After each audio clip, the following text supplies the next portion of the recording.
I didn't go outside to follow my cat. I went outside because I needed air.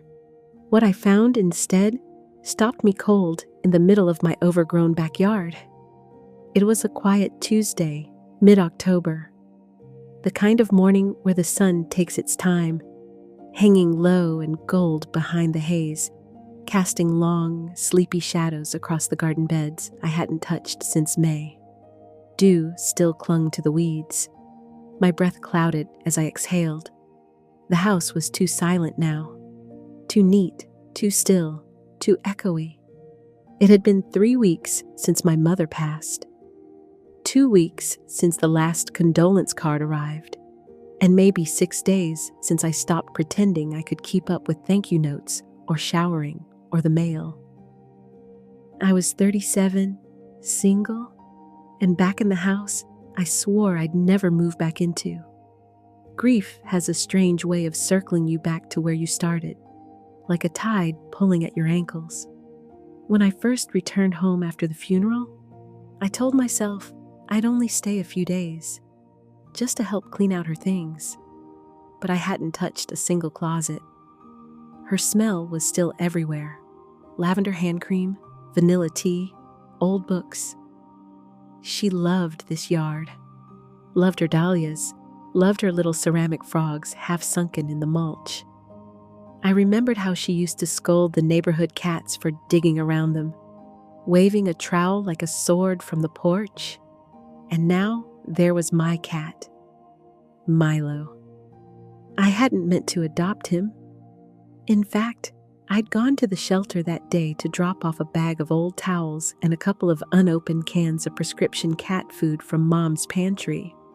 I almost didn't go in at all, but I figured I'd say hi to the front desk lady, maybe peek into the adoption room, just to distract myself from the heaviness in my chest. The place was warm. Too warm. The kind of warm that sticks to your skin and smells faintly of bleach and Friskies. It made me itch. I was halfway back out the door when I saw him. Not in a cage, under a bench. A lean, gray tabby, with one ear tipped and a tail that moved slowly, rhythmically, like he was ticking through thoughts only he could hear. He didn't meow, didn't look up right away. But when he did, I stopped breathing for just a second. His eyes weren't pretty, they were odd. One was the color of dirty moss, the other milk blue and slightly turned.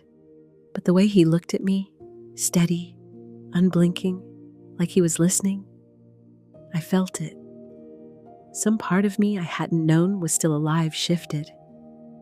The shelter worker said his name was Milo, found in a shipping container behind a grocery store 2 months earlier. No microchip, no collar, scars along his legs, ribs you could count. Didn't play well with others. Tolerated affection, but rarely sought it. They didn't expect him to be adopted soon. I didn't say anything. I just nodded and went home. Without him. That night, I sat on the edge of Mom's bed, staring at her slippers still neatly tucked under the nightstand, and cried until I couldn't see. The next morning, I went back to the shelter and filled out the paperwork. It took Milo 2 hours to come out from under the couch when we got home. I didn't try to coax him.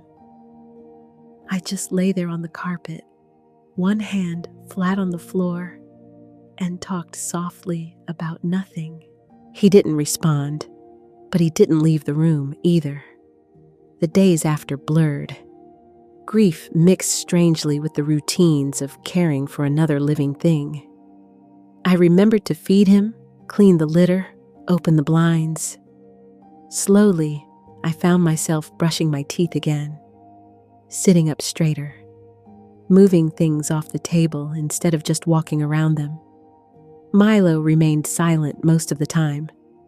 He rarely purred, but he started following me, just a few feet behind, to the bathroom, the kitchen, the front porch. And then, this morning, for the first time, he went outside. The screen door had been left ajar. I didn't notice until I heard the rustle. There he was, tail high, body taut, ears flicking, headed straight into the backyard like he'd been planning this all along. "Milo!" I called, stepping out barefoot into the grass. The cold shocked my skin. He didn't run, just trotted forward with surprising purpose toward the old garden beds. I followed. That's when I saw him stop, paw at something, dig, pause, dig again, slowly, rhythmically, in the soft, shaded dirt behind the half-dead roses. Something was beginning. I didn't know what, not yet, but as I stood there watching Milo dig, a chill settled deep in my ribs, not from the October wind, but from a feeling I couldn't name. He was trying to show me something, and part of me, for reasons I didn't yet understand, was afraid to know what it was. Milo didn't finish whatever he was digging that morning.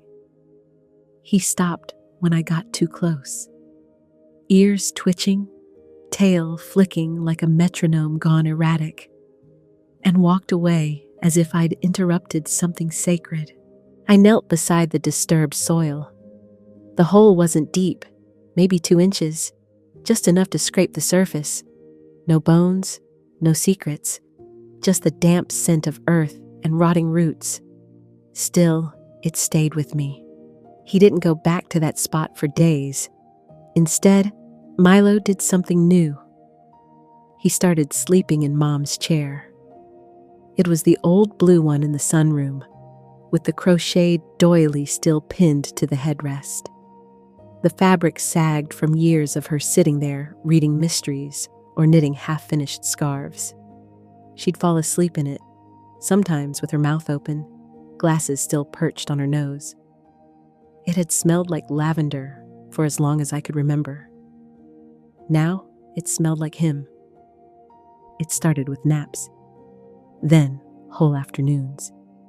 He'd curl into the corner, paws tucked under his chest, blinking slowly at the trees outside.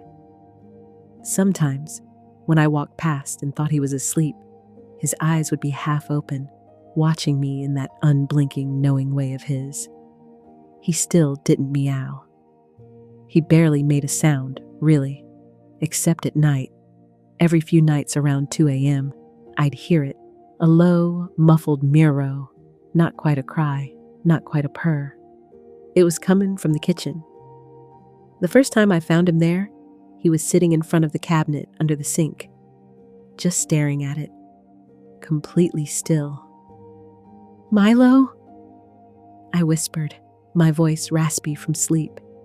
He turned his head slowly, then looked back at the cabinet. There was nothing there. I checked for mice, for insects, for old cleaning supplies that might have leaked or spoiled. Nothing. Just a faint smell of vinegar and steel wool. He never pawed at it, never tried to open it, just sat and stared as if waiting for something to come out. Eventually, I'd pick him up, even though he went rigid in my arms. He never scratched, just stiffened like a protester going limp. I'd place him on the bed beside me, and he'd jump down almost immediately. But I started to notice that he stayed in the room after that, curled on the floor near the window. Every night he watched, and every morning I found him in Mom's chair again. I wasn't working during this time. I'd taken a leave of absence, compassionate leave, they called it, as if loss was something you could take time off from like the flu. The truth was, I couldn't imagine facing the office again. The kind eyes, the forced silence, the microwaved soup smells at lunch, the well-meaning people who'd ask how I was doing with that tilt in their voice that said they already knew the answer. Instead, I stayed home and watched Milo. He had strange habits. He wouldn't drink from the bowl, only from the tap, if I let it drip slowly. He never played with toys, ignored balls, feathers, even the cardboard box I thought he'd love. But he hunted shadows, the glint of my watch on the wall, a flicker of light across the floor. He'd stalk it for minutes, completely silent, then stop and stare at me, as if to ask if I'd seen it too. I started talking to him more, not like pet talk, no baby voice or silly names, just regular conversation, the kind I'd started having with Mom after Dad died. Little updates, things like, "I'm going to attempt laundry today, pray for me," or "That soup from the back of the pantry might have expired during the Bush administration." And sometimes deeper things. Sometimes I'd tell him about her, about how she made up songs while watering plants, about how she always left the porch light on, even when I was 30 and living 2 states away, about the day she told me she wasn't scared of dying, just scared of leaving me alone. He never blinked when I talked, just watched, still, present. That kind of presence is rare, even in people. One afternoon, I was cleaning out a drawer in the kitchen and found one of her notebooks. Mom always kept little journals, cheap spiral-bound things with lists and doodles, and occasionally bits of poetry or quotes she liked. On the back page was a single line written in pencil. "Grief is love's echo. It rings in quiet places." I whispered it aloud. Milo, who'd been perched silently on the windowsill, suddenly jumped down and patted over. He nudged his head against my shin, his first unprompted contact since I brought him home. I froze. Then, slowly, carefully, I reached down and let my hand rest lightly on his head. He didn't pull away. His fur was softer than I expected. Warm. It lasted maybe 7 seconds. Then he walked away, tail up, and resumed his vigil in the sunroom chair. Still, I stood there a long time after. My hand tingled. Something inside me cracked open the smallest amount, just enough to breathe again without wincing.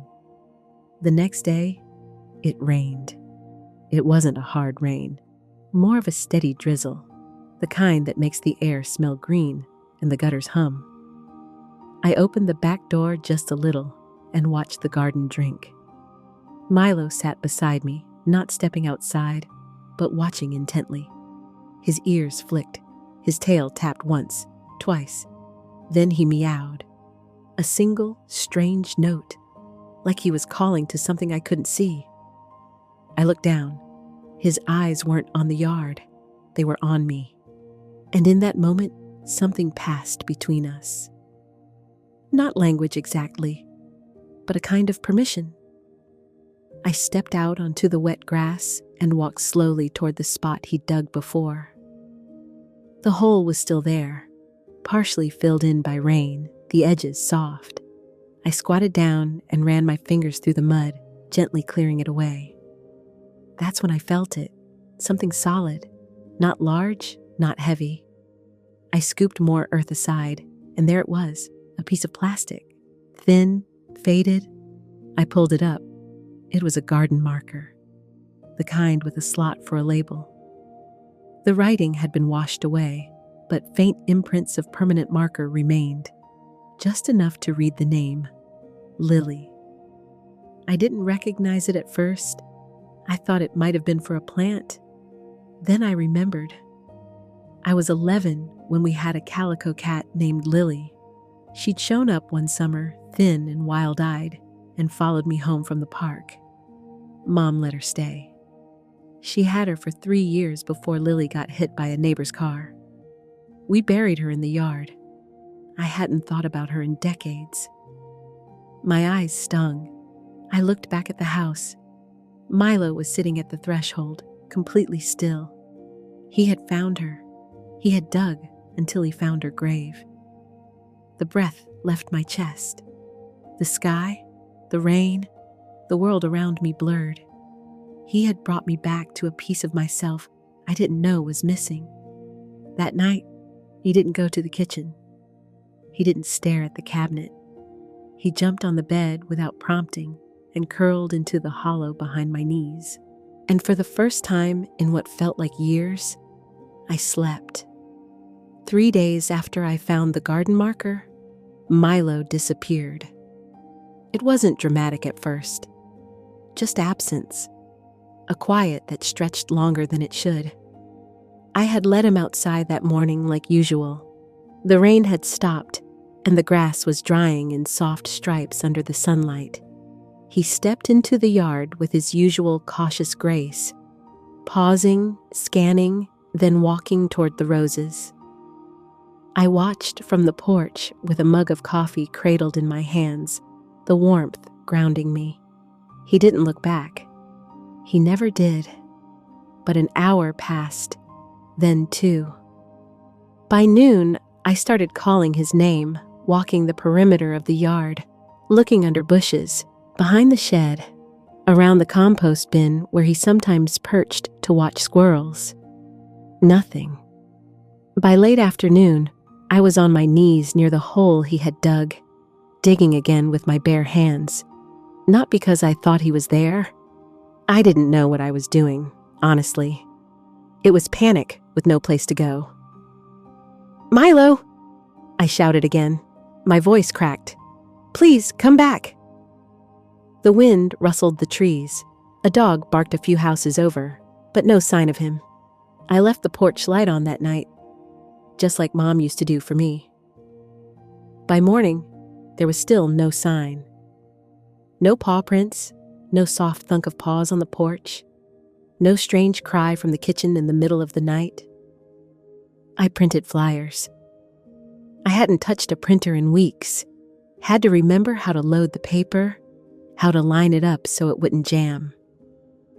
I stood in the dining room, surrounded by her furniture, holding photos I'd taken of him, the only recent ones I had, zoomed in from afar, grainy but unmistakably him. One ear tipped, tail like a question mark. I stapled them to poles in our neighborhood with shaking hands, wrote down my phone number, added a line in small text at the bottom. He doesn't meow much, but he's gentle. Please don't chase him. That night, I sat in her chair, the blue one. I hadn't sat there since she died. I didn't cry. I didn't move. I just sat there with the porch light spilling into the room, remembering the way she used to call for Lily from the back steps, gently, like singing. Lily. Dinner time, sweetheart. Milo had unearthed that name, pulled it from someplace I'd buried with my childhood. And now, he was gone. I started sleeping downstairs, half because I wanted to hear him if he returned, half because it hurt too much to be alone upstairs in the bed he'd finally curled into with me. The house changed again. Silence returned, but it was a different kind this time. Not grief, absence, a hollow, echoing absence that followed me room to room. By the 3rd day, I stopped putting out fresh food. The water bowl sat untouched. I folded the towel he used to lie on and placed it in the laundry basket. Somehow that felt worse than anything else. On the 5th day, my phone rang, a blocked number. "Hello?" A pause, then a woman's voice, a little shaky. "Hi, I think I may have your cat." My heart lurched so hard I had to sit down. She told me she lived a few streets over. Her daughter had found a cat curled up under their patio table, thin, limping, and soaking wet from the sprinkler. She described him exactly. One tipped ear, mismatched eyes, silent but alert. I was already grabbing my keys before she finished. When I got there, he was hiding behind a flower pot.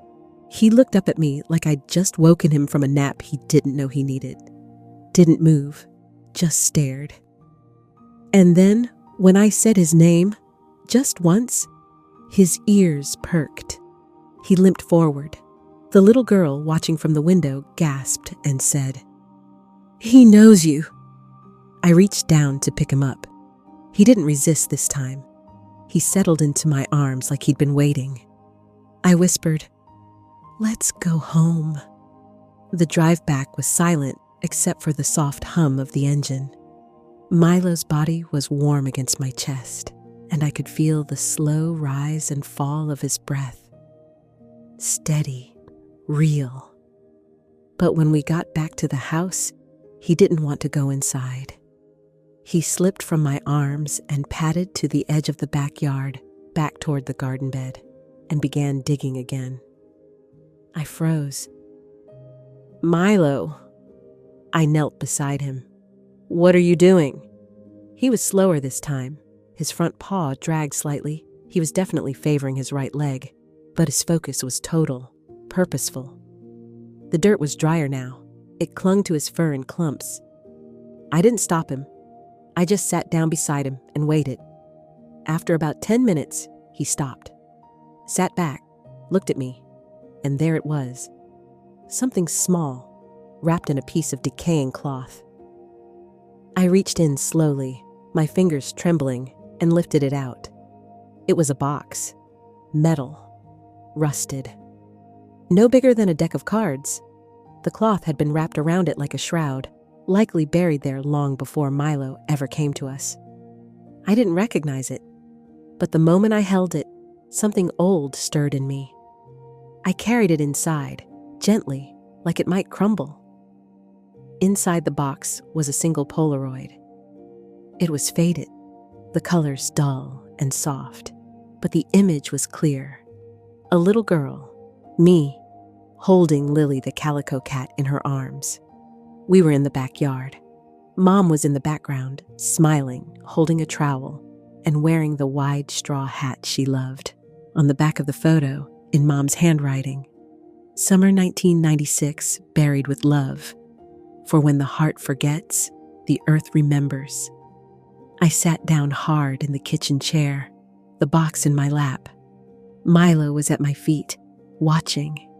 It hit me then. This wasn't about a cat's grave.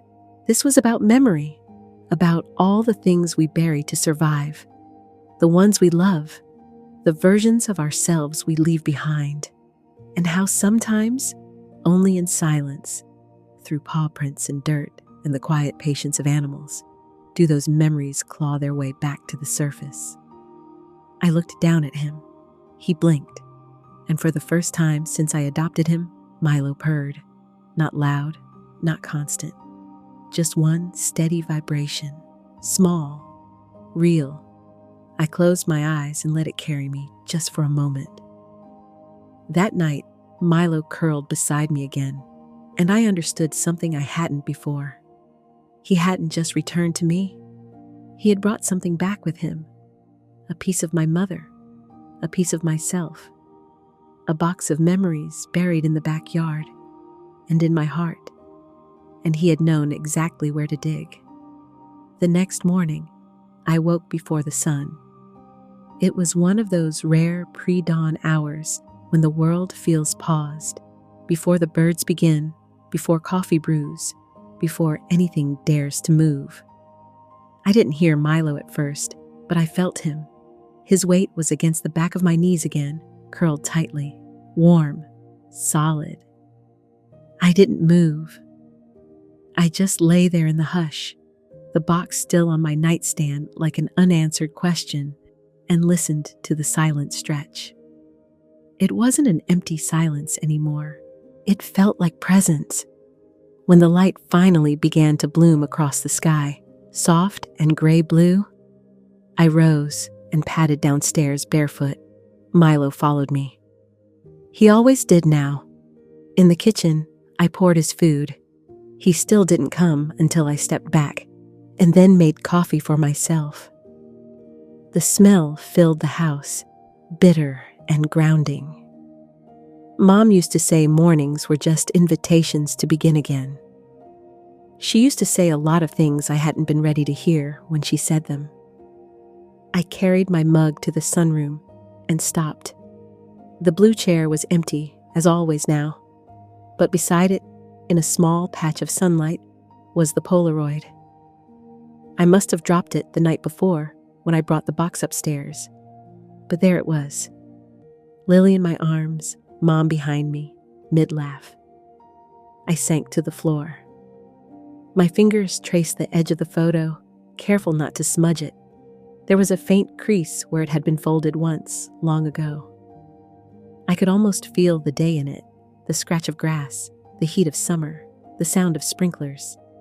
Milo came and sat beside me, not touching, just with me. I reached out, let my hand rest gently on his back. He pressed into it. The box, the photo, Lily, none of it felt accidental. But I wasn't sure what to do with it yet. It didn't feel like closure. It felt like something just beginning to unfold.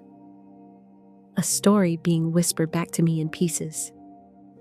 Later that afternoon, I went to the attic. I hadn't been up there since before the funeral. It still smelled like dust and cedar. Mom always kept sachets tucked into old boxes, and the single bulb overhead flickered when I pulled the cord. I didn't know what I was looking for, but I moved through the stacks of boxes slowly, carefully, until I found one labeled in her handwriting. Old pet stuff. I opened it.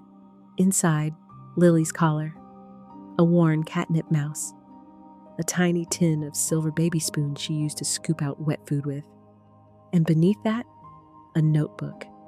It was one of her journals, but different. This one wasn't for lists or quotes. This one was full of letters. To me, each entry was addressed to my love. She had started writing them after I left for college. Pages and pages, every few months. Her thoughts, memories, stories. Things she didn't always say aloud. I sat on the attic floor and read until my legs went numb. One entry, dated just after my father's death, stood out. Sometimes I watch the garden and wonder if the roots remember us. If, after we go, something of us remains there, between the worms and weeds. When you were little, you'd bury things everywhere. Rocks, notes, even your toy ring once, and you'd say, I want the earth to keep this safe for me. Maybe the earth really does keep things. Maybe it holds on until we're ready to find them again. I closed the book and held it against my chest. The sun had begun to set through the attic window. The light turned golden, then orange, then the soft kind of violet that makes everything look a little holy. I went back downstairs, Milo following me like a shadow stitched to my heels. We sat on the porch together, him pressed against my leg, and I finally cried. Not the fractured kind of crying I'd done for weeks, fists in my sheets, silent and sharp, but a full release. A shaking, open, unguarded weep that cracked something loose inside me, something necessary. Milo stayed still the entire time. At one point, he lifted a paw and placed it lightly, briefly, on my foot. Just enough for me to feel the warmth. Just enough to say, I'm here. That night, I brought the blue chair into the living room. It took all my strength to lift it, but it felt important, like moving an altar. I placed it in the corner beside the window, where the afternoon light hit just right, and set Mom's photo in a frame on the side table. A small candle, one of her scarves, a quiet shrine, not to her death, but to her life. Milo jumped into the chair before I even sat down. He curled into a tight coil, tail flicking once. I laughed through my tears. I still hadn't figured out why he had dug at that exact spot. I didn't need to. Some things don't ask to be explained. They just are. But I did know this. Milo hadn't come to save me. He had come to witness me. To sit beside me through the parts I thought I had to bear alone. To unearth what I'd buried. Not just the photo, or Lily, or the memory of a forgotten summer, but parts of myself I had long silenced. The daughter, the child, the woman still capable of wonder. The grief didn't leave. It didn't evaporate like breath in cold air, but it softened, shifted, became something I could carry without it tearing through me. And Milo? He became family, not a pet, not a rescue. Kin. One evening, not long after, I sat in the sunroom with him and whispered, "You know, don't you? You knew all along." He blinked, then leaned his head into my palm. That night, as the candle flickered beside Mom's photo and the house exhaled around us, I watched Milo settle on the cushion. He stretched out fully, his front paw extended across the arm of the chair. Right where Mom's hand would have rested, I closed my eyes, and in the quiet, I heard her voice, not from memory, not imagined, but as real and close as breath. "He found you just in time. It's been a year. The dahlias are blooming again. They come in late, miss the first wave of summer.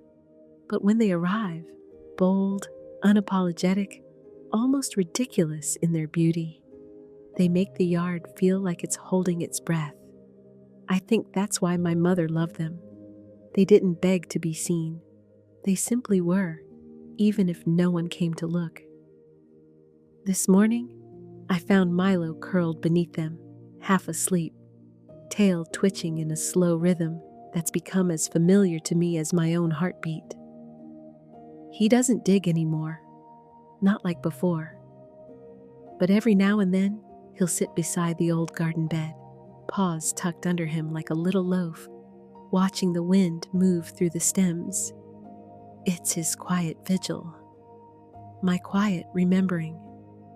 A few weeks after I moved Mom's chair to the front room, I made a decision I never expected to. I stayed. I didn't go back to my apartment 2 states away. I didn't return to the job that had once consumed me. I called HR and thanked them for their support, then turned in my resignation. They didn't ask why. I think they already knew. I started freelance writing. Nothing glamorous, product descriptions, newsletters, the occasional ghostwritten blog. But it pays enough. More importantly, it allows me to be here. In this house. In this space where her absence has softened from sharp corners into quiet echoes. The garden is still messy. I tried for a while to tend to it the way she did. I bought gloves, read books, labeled things, but it never came naturally. I'd get distracted, plant things too close, forget to prune. Eventually, I stopped trying to make it perfect. Now it's just alive, like me. There's a spot in the back where Milo first dug, where we found the box. I marked it, not with a headstone or anything grand, just a small stone etched with a single word. Lily. Sometimes, when the light hits just right, it looks like a name and a prayer all in one. I go there when I need grounding, not because I'm sad necessarily, but because it reminds me how memory lives in layers. How we don't really lose the ones we love, we just carry them differently. Milo taught me that. Or maybe he reminded me. The way children do. The way animals do, without trying. He's different now, too. Still quiet, still odd in his little ways. He drinks from a teacup on the porch instead of the bowl inside. And he has a vendetta against the wind chimes. But there's a peace in him. A kind of rootedness I didn't see before.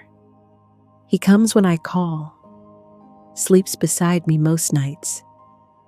Follows me around the house like a little shadow, waiting patiently as I move through my morning rituals. And every evening, just before dusk, he jumps onto the arm of the blue chair, curls his tail around his paws, and stares out the window, like he's watching something only he can see. Sometimes I watch with him, and I wonder. There are still days when the grief knocks the wind out of me, when I see a recipe in her handwriting and forget, just for a second, that I can't call her. When I catch my reflection and startle because I see her eyes in mine. But there's comfort now, too, because somewhere between the digging and the photograph and the scent of lavender that still clings to the books in her room, I found her again, not as a ghost, not as a wound, but as presence, as love, still here, still growing. It's funny, when people ask about Milo, I never quite know how to explain him. I don't say he saved me. That word feels too dramatic, too cinematic. I say this: he found me when I didn't know I needed to be found. He sat with me in the dark. He unearthed something I didn't know was buried, and then he stayed. When I think back to that morning in October, when he first stepped into the backyard and started to dig, I realize now what haunted me wasn't the fear of what he'd uncover. It was the recognition that he was leading me back to something I'd forgotten how to face. Grief isn't just loss, it's remembrance. It's the echo of every "I love you" left unsaid. It's a box buried under dirt, waiting for the day you're strong enough to open it. Milo knew, in whatever way cats know things, not through language or reason, but through stillness and instinct. He saw something in me that was ready, even if I didn't. Sometimes I think he dug not because he was curious, but because I wasn't, because I had stopped looking for the parts of myself I thought I'd buried with her. And sometimes I think he wasn't digging for me at all. He was digging for her, and in doing so, he brought us both back. There's one more thing. A few weeks ago, I found another note from my mother. It was tucked into the back of a cookbook she kept on the kitchen shelf, the one with oil-stained pages and dog-eared corners. I opened it looking for a pie crust recipe, and there it was, in her familiar looping script. If you ever feel lost, my love, go outside. Bury your hands in the earth. Something will always be waiting. I stood there for a long time, hands on the counter, sunlight warming the floor. Then I went out to the garden, sank to my knees, and let the dirt run through my fingers.